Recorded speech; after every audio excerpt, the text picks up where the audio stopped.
morning, Syracuse. Welcome to Juice and Java. I'm Nicole DiMentri. I'm Kayla Spector. And I'm Monique Iuster. So we finally reached the halfway mark in the semester. It seems like the semester is just flying by. It really is. You know, I just felt like yesterday we just moved in, and now we're already past midterms. We're almost to Thanksgiving, and before you know it, it's going to be finals. Yeah, so It talking did about go really midterms. fast. Yeah, how did your guys' midterms go? You know, I had a stressful week. I had a few exams. I still have a research paper to write, so I just have so much work to do, but we'll get through it. How are your weeks? You know, I was sick last week, so I was in bed per doctor's order, so I had a little extra time to study. I mean, I mostly just slept so I could just get it out of my system. So my midterm week actually is going to be this week, so I had like midterm week part 2, which is a little, I don't really know how to feel about it, but you know, I'll make it through and I'll survive. I mean, I didn't have any midterms. I just had group projects, so that was a little bit nice. Yeah, Definitely like jealous about that. So homecoming was over the weekend. Did you guys have a good time? I did. I went to a tailgate just to see all the alumni that came back to campus. There were so many Citrus alumni here that signed the board outside, which is great.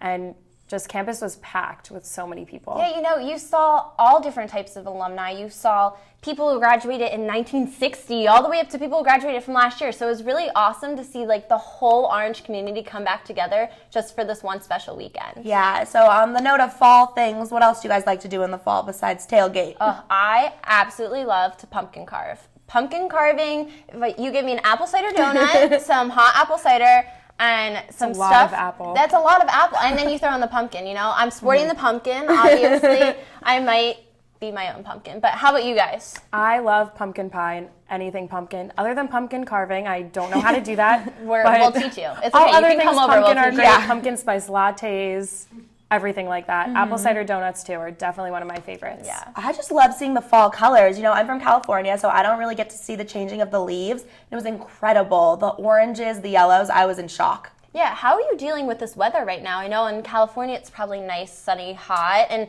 last weekend it snowed. So how did you deal with that? Oh, it was so hard, but you know, it's kind of fun, you know, it's a little bit different. I don't know, it's exciting for me. That's good. That's awesome. All right, well, up next, 2 of our Juice and Java reporters went out and asked you what your favorite Halloween memory is. So let's take a look.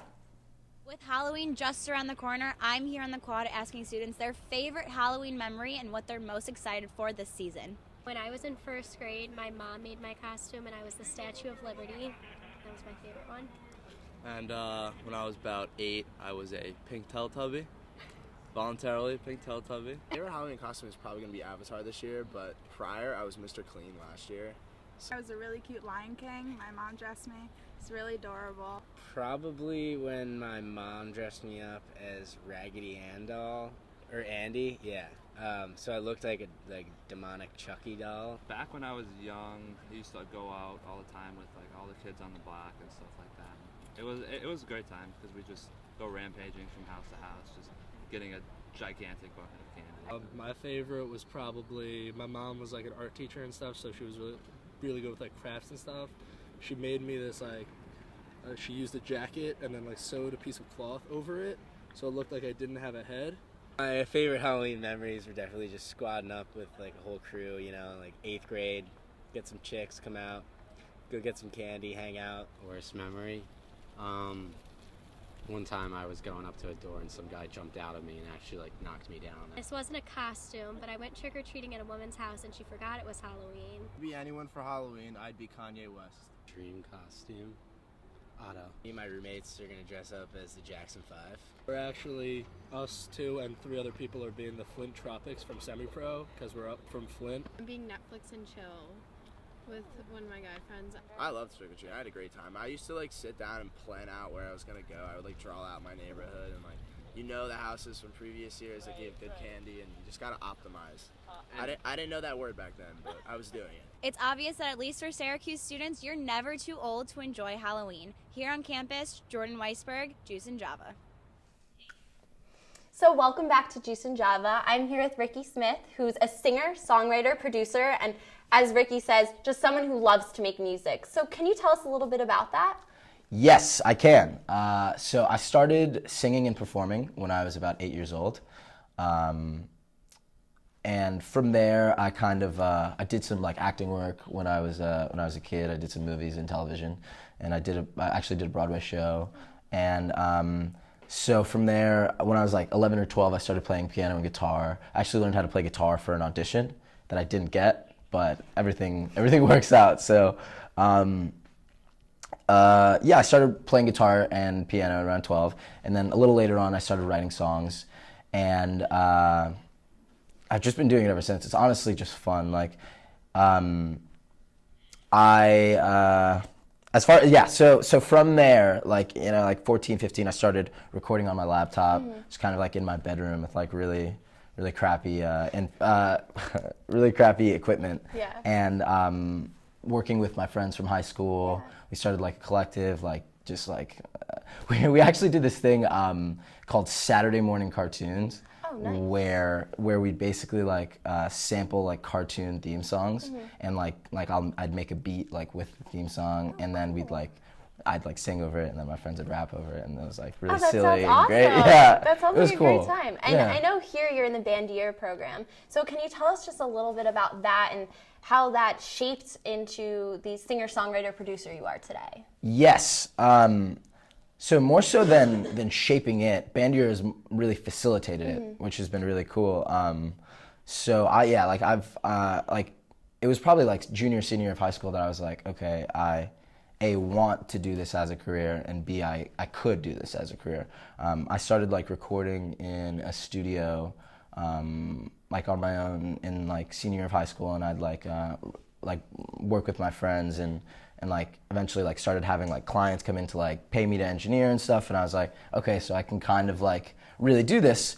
And so a friend of mine who is also in the Bandier program, who is a senior now, whose name is Sam Makoff, gonna shout her out really quickly.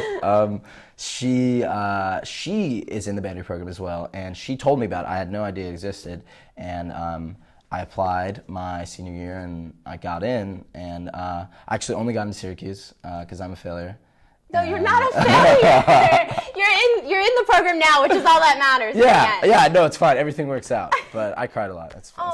I'm sorry. I hope you still don't cry on the daily. You're good. We can talk about it later. We can talk about it later. Next question. Next question. So you released so many different singles and so many different songs. I know you're talking about your cartoon remixes, Saturday morning cartoons. Yeah. You also released a bunch of different songs. I know you have a song coming up with Hoodie Allen. Can you tell us how that came about? That's really awesome. Yes, I can. I'm managed by a dude by the name of Max Kredinger. Some guy off the street. No, so he actually graduated from the Bandier program as well, and I was actually, like I said, like Bandier's created a lot of opportunities for me, and one of them being being able to connect with him. And so I've been working with him for about 10 months now, and so he manages a group called Air. Fresh Air Movement? Yes. Love them. Love Fresh Air Movement. Okay, continue, sorry. Yeah, no problem. So he manages them, and they did a tour with Hoodie Allen. Oh, cool. I don't remember when, but I know they went on tour with him, and so my manager has a relationship with him, and so he just sent him some of my music, I think like pretty close to when we started working together, and he heard it, he liked it, and we just like, a couple months went by, and we our schedules finally aligned, so we were able to get in the studio together, and that was in May. And we got together, did one day in the studio with this other producer. His name is Dylan Pace, really incredibly talented guy. And so we just sat down and kind of made the track, like the three of us. We co-wrote. So basically, we wrote the chorus and made the beat that day. And so me and Hoodie co-wrote the chorus together. Really, really talented guy.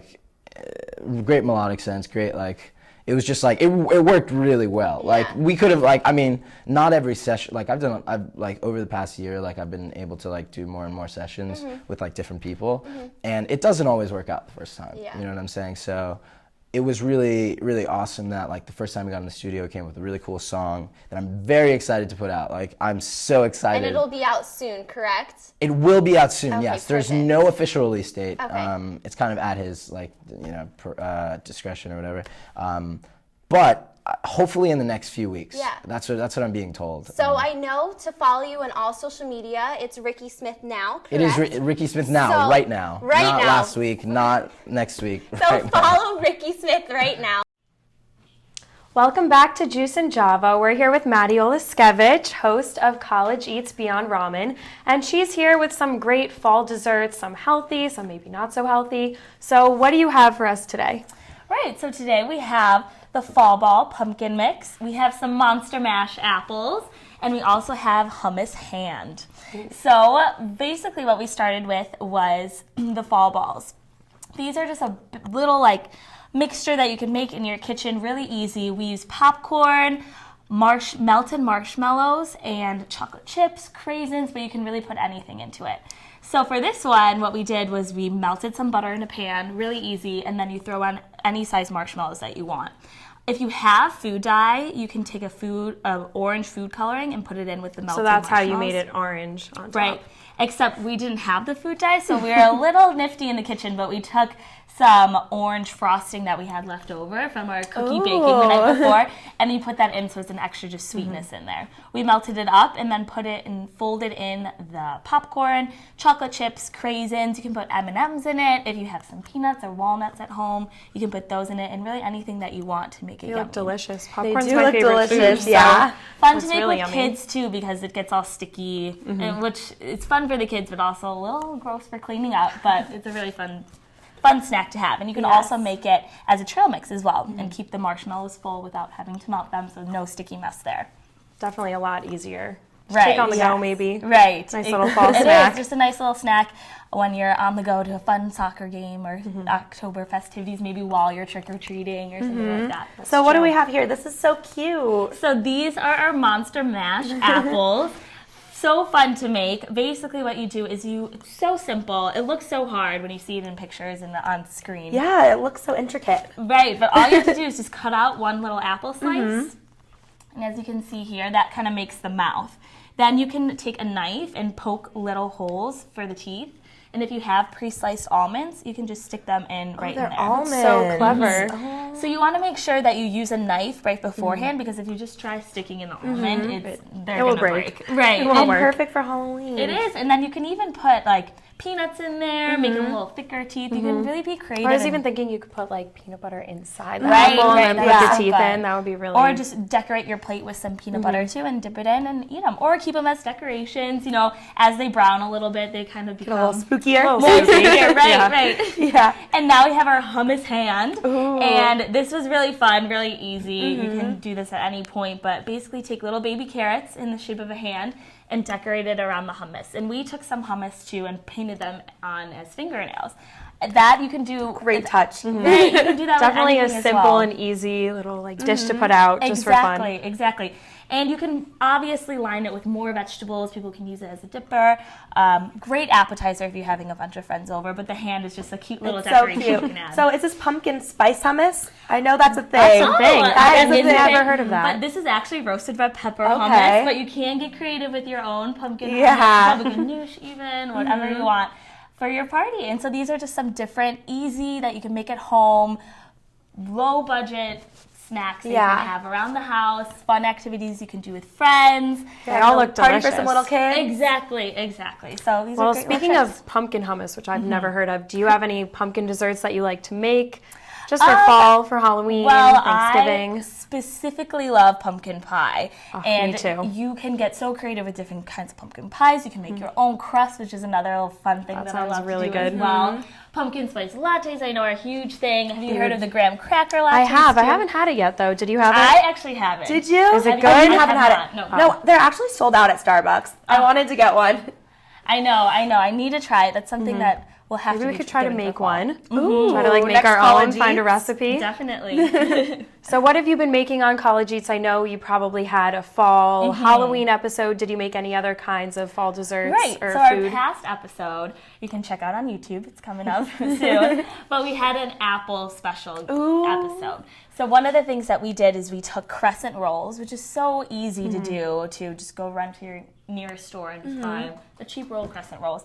Line it with some brown sugar and some walnuts or pecans is what we used. Top it with an apple, and then you can roll them up and pop them right in the oven. So they're just like little apple pie bites. Yeah. Really, really That sounds yummy. really good. It's like a mini apple pie. Yeah. Right. In bite form. So it seems like a lot of the things you guys make are really easy to make, maybe in a dorm room or something too. Right. And if you have a panini maker too, is my favorite part, is you can make apple goat cheese quesadillas. So it's a little spin on a traditional quesadilla instead of the normal just cheddar cheese and chicken. This was actually great, savory, a little sweet treat, and we drizzled it with a little honey too as well. So there are definitely a lot of things that you can make for fall and just with anything that you have in your kitchen. Definitely. So it sounds really good. And you can use these for parties. You can incorporate into decorations as well. Another fun little Halloween trick that we did was we took mini hot dogs, wrapped those in crescent rolls. So you can really do anything with a crescent roll. I've made those before. They're so Right, good. Yeah. So wrap them in like a mummy. So we called them mummy Halloweenies. Pop them in the oven. cute. Take it out, and then you can just dot the Halloweenies with a little mustard to make little eyes and a little smile on it. So do you have a favorite recipe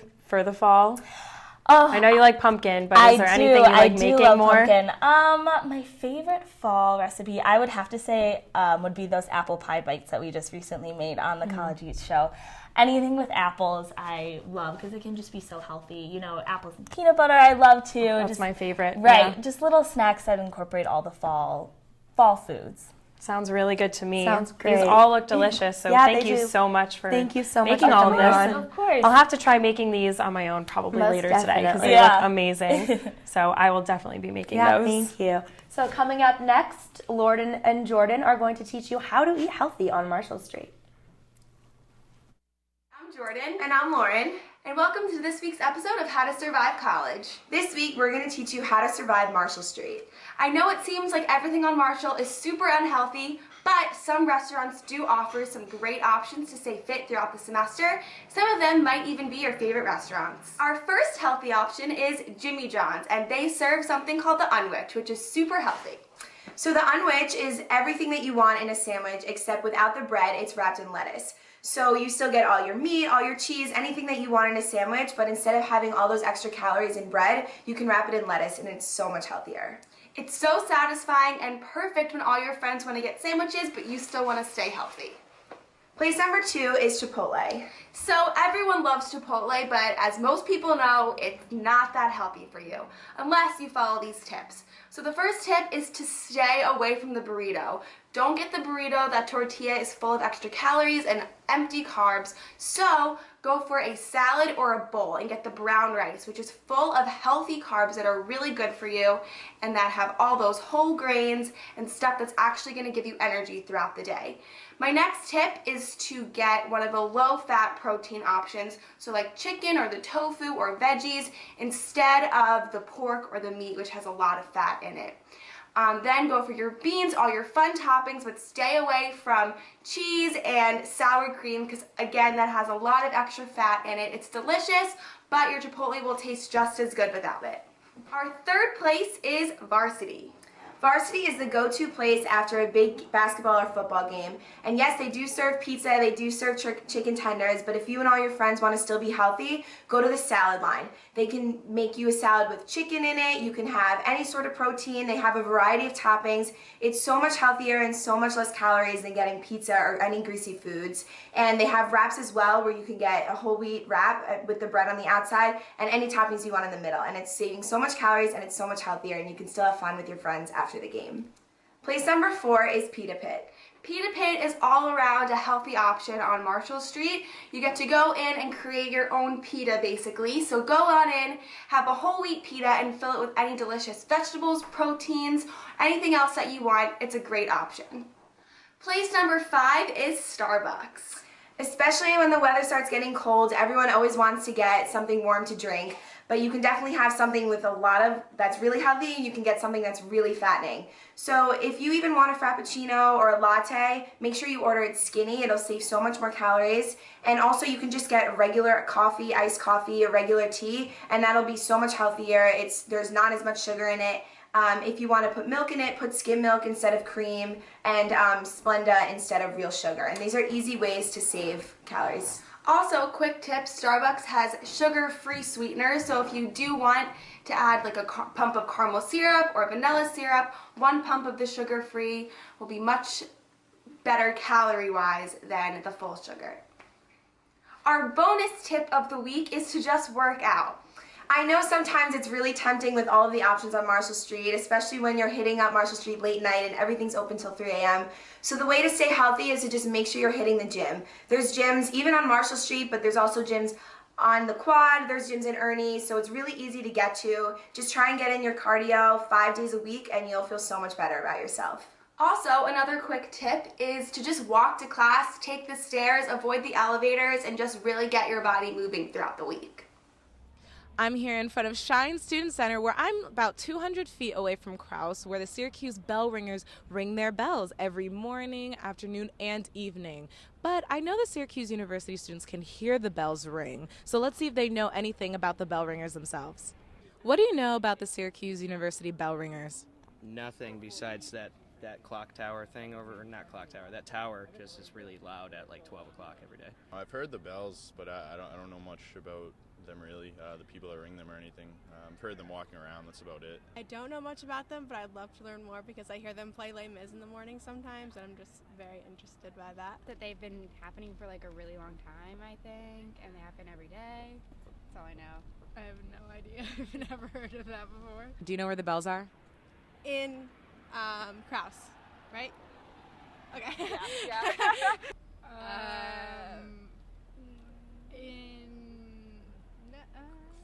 Like maybe like up there in that little thing, maybe or something. Right there in Hogwarts building. I don't know the name of it. Oh, it's Krause? Yeah, Krause. I think that's the name of it. So that building right there is where the bells are being rung from. What kind of songs do you hear the bells ring?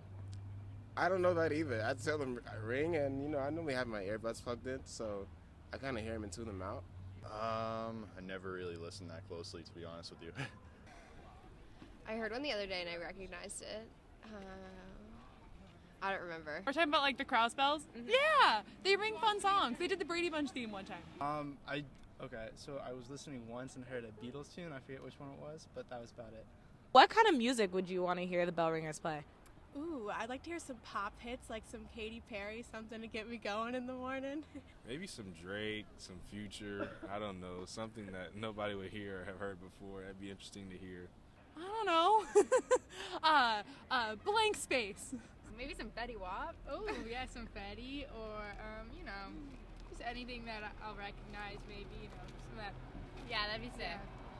They could play some Christmas songs, or they could put some nice R&B songs on there, or they could put some hip-hop. If they could put some hip-hop on there, that would be pretty nice. I don't know how it's possible, but, they could try that. Do you think you would want to be a bell ringer? I don't think so. I don't really know. Probably not. No. Possibly. We'll see. We'll see what goes on in my future. But as of now, just trying to do work and, Can I get in that tower if I do it? Yes, I assume. Then definitely. I've wanted to go in that. I actually tried to figure out a way up into that tower a few weeks ago. I'm Remington Bennett with Juice and Java. Welcome back to Juice and Java. So today for our special Halloween episode, we have a few costumes laid out for you guys to see. So I know this one is your favorite, Yeah, right? It's my favorite because I think it's so fun to dress up as Barbie. She's every little girl's dream. Everybody loves Barbie. You could be so many things. You could be Barbie vet, Barbie as an airline attendant. You could be Barbie the president. And this one here is 70s Barbie? 70s Okay. Barbie, super fun. The dress was not that expensive. I think it was around $30, and I've worn it since the 7th grade. I will wear it again this year. Disclaimer for anybody surprised, I'm going to be Barbie. I have a cheap little headband that I got at CVS, super cheap, super easy, and little riding boots. They're in right now. Go-go boots, and there you go. Your 70s sounds Barbie. perfect. And then you also have a cat costume. Yeah. So you have a tail, you have a bell that you could put on, and you pretty much just wear all black. Nikki sporting the ears. You could draw a nose and whiskers on, and that would be really cute. Great. You can wear anything black on your body. You can wear like a jacket or something short if it's warm out. I don't think it's going to be warm out this year. Yeah, definitely not in Syracuse. Definitely not Probably in Syracuse. not. And then we also have a sailor costume. So you can really just wear that costume with a hat, a sailor hat. Cute. And it's a long, cute dress. Everybody loves it. Could bring back a little nostalgia from summer, Yeah, little nautical outfit. Love it. Get a little sailor's hat. And then our last costume. We have some long johns. Interesting costume. Interesting costume. But different. there's so many things you can do with this. Exactly. You want to be different. You want to be new, creative, fun. So basically, my first thought when I saw the long johns was you could be the Polar Express. So you can take the cat costume, the little bell, and you're the Polar Express. And then you can carry around hot chocolate. You can also be a little kid. You can be a little kid, a baby. I don't know. Can I borrow this costume? It looks so warm. You can. You know what you could also do? Since you're from California, you're not used to the cold. You could pretend that you're at a ski lodge. There you go. I love it. And you're fun, creative, cool. You'll be warm for trick-or-treating. Yes. Definitely super fun and super easy. And when we were little, though, I know our parents usually picked our costume, or sometimes in my choice, I was very bossy, so I had to pick my costume. I always picked my costume. I picked my costume, too. But why don't we take a look at some of the costumes? Yes, I know we have some young childhood pictures. Oh, my God. So these are our executive producers. This is our executive producer, Lindsay. She was a cow. I think that's the cutest idea. Cutest thing I wish ever. I was a cow. Yeah. I wonder adorable. if she wanted to be it or if her parents picked it out for her. Probably her parents. Probably. She looks really, really little. You know, and she looks really warm, though. Like, that's my biggest thing during Halloween. You're on your feet for, 3 hours, trick-or-treating. Trick-or-treat, smell my feet. And you really just want to stay warm. So she definitely got that down and might win the cutest award for cutest costume. I think she has my vote. Yeah. So. And then we also have the classic witch costume. You know, I love this. I love the orange and the hat. It's so cute. And this is our other executive producer, Rebecca. Yes. I love the broom. It looks like she's about to take I didn't off. even notice the broom. Yeah, she has it all down pat. But she doesn't look like an evil witch. She looks like the little nice witch and please give me candy. Like, she looks so cute. These are so great. So adorable. So great. Okay, so now we have some of gosh. ourselves. Okay, so Kayla, I'm not sure what this is. I'm not entirely sure myself. I'd like to say I was a sun. I think it was a school-themed Halloween party. You know, I have the gold crown. It's like the rays of sun. I have little suns on my cheeks. Did you want to be the sun? Was this your idea? I'm going to say it was my mom's idea. Okay. I was pretty young then. It's creative. I don't remember exactly, It's really but, cute. you know, I have the orange leotard going on. Little suns on your face. Yeah, You love look it. very So, happy, bright, very happy. Kayla of you, you know, very Thanks. bright and bubbly. How about you, Monique? You look like you were a little bunny I am a rabbit. bunny. I'm not sure if I was supposed to be the Easter bunny, why my parents chose to have this for Halloween. But yes, my grandma made the little hat. It's so cute with the little socks. Yeah. You know, You look it's just adorable. I just want to pinch your cheeks. Your cheeks are so chubby. How old so were cute. you there? Do you I'm remember? probably about 2. My birthday's in September, so I probably would have been about exactly 2, yeah. Oh my gosh. And your costume is really elaborate. So elaborate. is. Did somebody make this for you? Okay, so here's the thing. Mentioned I was very bossy as a child. So in July, I would always sit down with my grandma. Hey, Nana, shout out to you. And make sure that she would get the exact costume I wanted. So I've been Marie Antoinette in the past. I've been very elaborate costume. That doesn't surprise me at all. I was about 3 years old then, and I had the bowl cut. So, you know, we had to We had that in common. Yeah, we did have that in common. We might have all three we all had the same haircut. But yeah, my Nana used That's to what make these costumes, and I wanted to be a fairy princess. And in fact, I still have this costume downstairs with the wings. So she made the entire costume. It used to take her months, and I have 5 cousins. She used to make all of them. I know a couple years, me and my twin cousins used to all be the same thing. So it's really impressive. Yeah, definitely. So we all had really great costumes. We did. And speaking of Halloween, do you guys have like a favorite Halloween treat, Halloween candy? I know when I went trick-or-treating, I would always pick out the Reese's peanut butter cups because those are my favorite. No, I just love candy corn. Anything candy corn. Anything with candy corn in it. Love it. Yeah, definitely. And I love M&Ms. They're my absolute favorite. So we definitely had some great Halloween costumes growing up. We did. We have so many cute pictures, and maybe a few of them will be on our social media accounts. So make sure to follow us on Facebook and Twitter, and double tap our Instagram. And for additional content, check out our YouTube account. And thank you so much for being with us this morning. I'm Kayla Spector. I'm Nicole DiMentri. And I'm Monique Iuster. Have a great day, Syracuse.